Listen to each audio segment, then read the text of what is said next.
they have done since, and the players say communication is better, they've simplified their game, and you're seeing it right here on the scoreboard. And that play right there in many ways could sum up what ails Vermont this year. It sneaks through Medore.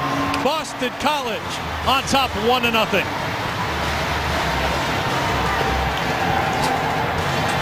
Wow, that is tough. They're going to review this, but there's no question that went in. It was just a little chip shot through, and Medore got his body in front of it, but let the puck play him a little bit here, and there it sneaks through, and you can clearly see that it goes through. Kevin Stetton talked about how they need to get through the first period unscathed. Don't give Boston College a chance to get into transition.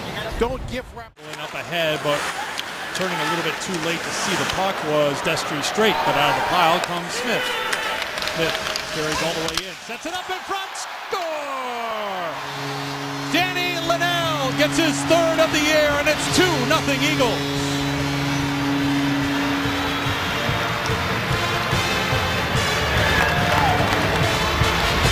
Well, it's all good in Great Neck, New York.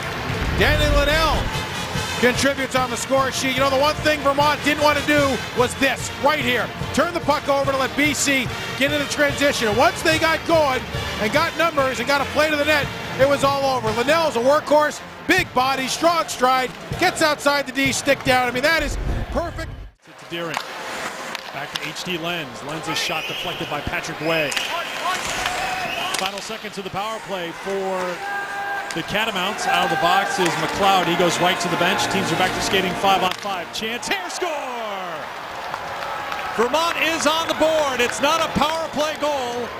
Comes just after the power play ends. H.T. Lenz gets his 7th of the season, and Vermont's right back in it. Well, the guy we talked about a little bit early on in the telecast, Lenz, future leader, future captain, leads by example. He wins a battle on the wall. Vermont just never gave up on this puck. They stayed on the defensive side of it. On all the battles you just saw, defensive side of the puck, and that created the play to the front of the net. Games, and this guy right here, a big reason why. Barry Almeida setting it up in front and tipped just wide. Almeida has 10 power play goals this season. And here he is on the doorstep. Make it 11. 3-1 BC.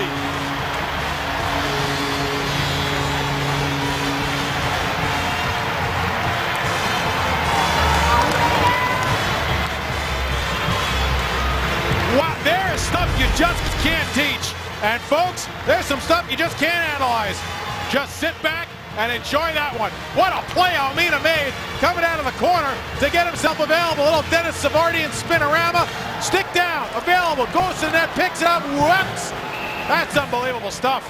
And like I said, there was a line yesterday Chris Kreider told me that one of his teammates had told him, and that is nobody's born with that. That one, CCHA tournament has always been unique, and when they get to the Joe, it tends to get pretty interesting. Score! Boston College takes a 4-1 lead.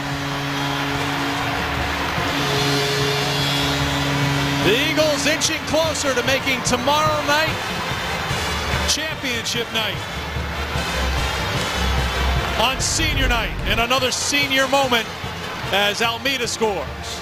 Well, this one's not going to get play of the year consideration like his last one should, but just a smart play. Gains a line, puts his head down, bombs away, and what did I just tell you? Defensemen at times who try to block a stick with theirs, or block a shot with their stick, at times can back. Not a good loss.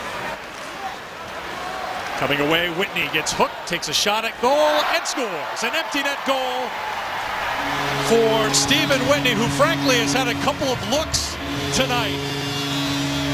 And he wasn't going to be denied this time around. 5-1 BC. Yeah, he gets an empty netter here, but he's had pretty good work ethic to create opportunities, and he's been beaten by some pretty good saves. The kick in the shorts for Vermont right here is they took a penalty on the play. You see the referee's arm go up. There's a hooking penalty there, so they stay short-handed despite the fact that the goal was scored.